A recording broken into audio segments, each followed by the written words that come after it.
जिस त्रिकोणीय मुकाबले की बात कर रहे थे, उपेंद्र कुशवाहा अब तक आगे चल रहे थे, लेकिन अब पवन सिंह देख लीजिए भाई, भोजपुरी के सुपरस्टार कहे जाते हैं। और पवन सिंह जो कि जिनकी रैलियों में आपने देखा होगा बड़ी भीड़, जिनके रोड शो में आपने देखा होगा बड़ी भीड़, और ऐसे में पवन सिंह को लेकर पवन सिंह ने अकेले निर्दलीय के तौर पर उतरकर कड़ी टक्कर दी।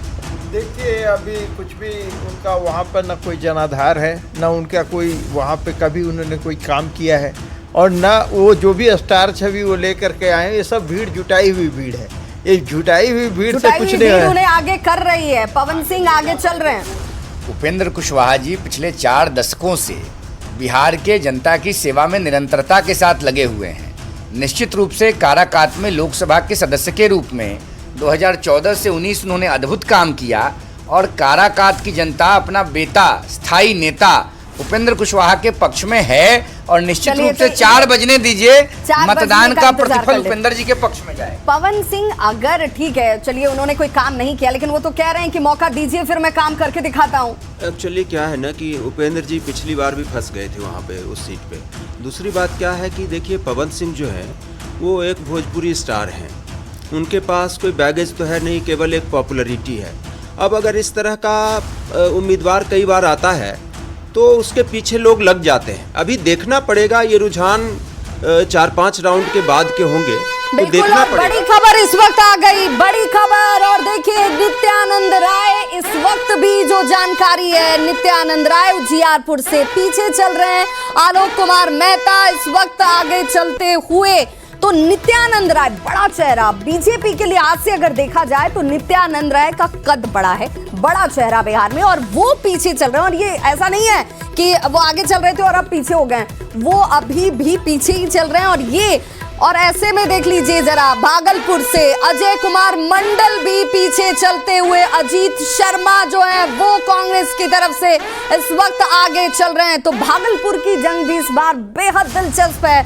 अजीत शर्मा जिनकी बेटी जो है वो पहुंची उनके लिए प्रचार करने के लिए, और ऐसे में गिरिराज सिंह देख लीजिए, गिरिराज सिंह हालांकि अब आगे चल रहे हैं। बेगूसराय सीट से गिरिराज सिंह जो है वो लगातार मुझे ऐसा लगता है कि अगर 5 राउंड तक की काउंटिंग हुई होगी तो अब तक उनकी बढ़त जो है वो दिख रही है। हालांकि बीच में एक राउंड में वो पीछे भी हुए थे। अवधेश कुमार राय जो है वो इस वक्त पीछे चलते हुए, गिरिराज सिंह ने अपनी बढ़त को बनाए रखा है और वो लीड कर रहे हैं। रुझानों में लीड के सिचुएशन में इस वक्त भी गिरिराज सिंह। और देख लीजिए सासाराम की भी महत्वपूर्ण तस्वीर, मनोज कुमार जो है वो कांग्रेस कैंडिडेट इस वक्त आगे चलते हुए, शिवेश कुमार पीछे चल रहे हैं। भाई देखिए, ये इन्हीं चारों पे हम बात कर रहे थे कि आखिर जिन सीटों के अगर फाइट की बात हो रही है तो क्या उनमें से ये सारी सीटें हैं क्या सासाराम में?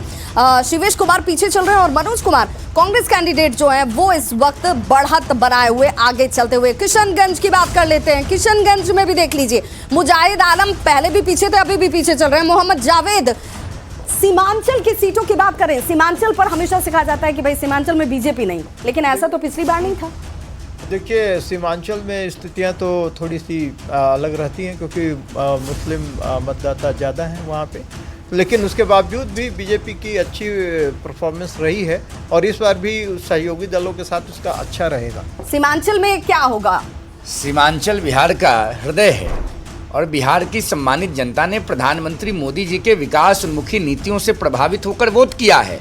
और मैं तो कह दूं कि किशनगंज की सीट भी जो कांग्रेस और अपोजिशन के पास दिख रही थी पिछले चुनाव में, वो उनके हाथ से निकल जाएगी वाली है, लेकिन निकलती हुई तो दिख नहीं रही अभी। मतलब अभी तो पिछली दफा भी कांग्रेस ने जीता था, अभी भी कांग्रेस अगर आगे दिखाई दे रही है तो मुद्दा यही है कि अख्तरुल इमान जो AIM के हैं वो कितना बड़ा खेल कर पाते हैं। अगर वो खेल कर देते हैं कि कुछ ज़्यादा वोट इनके काट लेते हैं, तब तो शायद किसके तरफ होगा, तो तब तो JDU की सीट निकल सकती है। अदरवाइज तो देखिए, किशनगंज जो है एक भारी मुस्लिम बहुल इलाका है, जहां पर लगभग 75% वोटर जो है मुसलमान हैं, तो उनका जो एक सेंटीमेंट रहता है आमतौर पे बीजेपी के गठबंधन के खिलाफ ही रहता है। और तो अगर अख्तरुल इमान बड़ा खेल नहीं कर पाते हैं तो इस बार भी कांग्रेस के मोहम्मद जावेद निकल सकते हैं। तो बिल्कुल कांग्रेस के मोहम्मद जावेद, अगर इस बार अख्तरुल इमान की तरफ से खेल नहीं किया जाता है, जिसे बार बार ये कहा जाता है कि भाई AIM की जब भी बात होती है तो कहते हैं कि भाई बी टीम के तौर पर काम कर लेती है, वो खेल कर देती है वोटों को काटने को लेकर।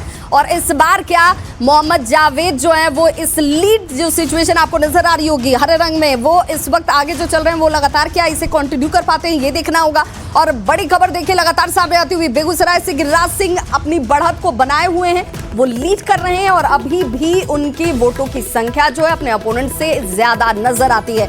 राधा मोहन सिंह की भी बात करेंगे। राधा मोहन सिंह 3,927 वोटों से इस वक्त पूर्वी चंपारण सीट से लीड करते हुए रुझानों में उनकी बढ़त जो है वो बनी हुई है। बेगूसराय से गिरिराज सिंह लीड कर रहे हैं, वो भी बढ़त बनाए हुए हैं। हालांकि जब राधा मोहन सिंह की बात होती है तो ये संख्या 3,927, ये बहुत बड़ी संख्या नहीं कही जाएगी वोटों के तौर पर। राधा मोहन सिंह हालांकि बढ़त जरूर बनाए हुए हैं पूर्वी चंपारण सीट से जब हम बात करें। और चंपारण को कहा जाता है कि बीजेपी का गढ़ है, वहां पर बीजेपी हमेशा से स्ट्रांग पोजीशन पे रही है, लीड पोजीशन पे रही है। और इस वक्त राधा मोहन सिंह के लिए ये संख्या क्या इसे सेफ संख्या मानी जाएगी? अब देख लीजिए जरा एक बार फिर से इस ग्राफ पर नजर डाल लीजिए। 40 की 40 सीटों पर जिस रुझान की हम बात कर रहे थे वो साफ हो चुकी है, रुझान सामने है। बीजेपी अपने अलायंस पार्टियों के साथ 35 सीटों पर इस वक्त लीड करती हुई, आरजेडी अपने अलायंस के साथ 5 सीटों पर, अदर्स के पास तो 0 शुरू से अभी तक वही नजर आ रहा है।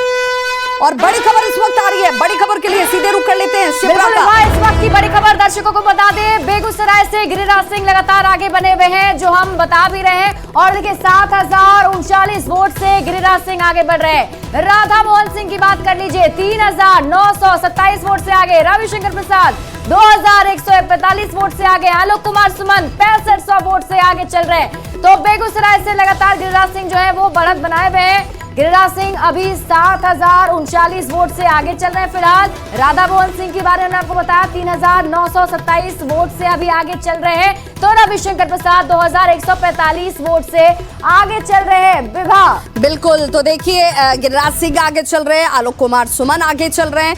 आलोक कुमार सुमन, गोपालगंज को क्या बीजेपी के लिए सेफ तौर पर देखा जाए? देखिए गोपालगंज जो जिला है वो चंपारण से लगा हुआ है। और आपको एक बात बता दें कि ये गोपालगंज में ऐसे तो कहा जाता है कि लालू जी का अपना पैतृक घर है वहाँ पे, लेकिन चंपारण का असर गोपालगंज पे होता है और चंपारण एक तरह से गढ़ रहा है बीजेपी के लिए। बिल्कुल। और जरा बड़ी खबर आ गई सर, बड़ी खबर क्या है शिप्रा? विवाह इस वक्त की बड़ी खबर दर्शकों को बता दें, इस वक्त की बड़ी खबर क्या सामने आ रही है। देखिए दुमका से सीता सोरेन आगे चल रही है। झारखंड के बारे में बता रहे हैं, दुमका से सीता सोरेन 7,569 वोट से आगे हैं। बीजेपी की उम्मीदवार सीता सोरेन, काफी मेहनत की थी इन्होंने और इनके पक्ष में वोट की अपील करने पीएम मोदी भी कहते हैं। 12,403 वोट से देखे नलिन सोरेन को भी ये सीता सोरेन को मिला है, यानी कि वोटों की संख्या भी अब सामने आ रही है। अगर हम आपको बताएं 7,569 वोट से ये आगे तो चल रही हैं और बीजेपी की सीता सोरेन, इसके साथ ही वोटों की संख्या भी धीरे धीरे सामने आ रही है। सीता सोरेन को मिले हैं 12,403 वोट। 12,403 वोट।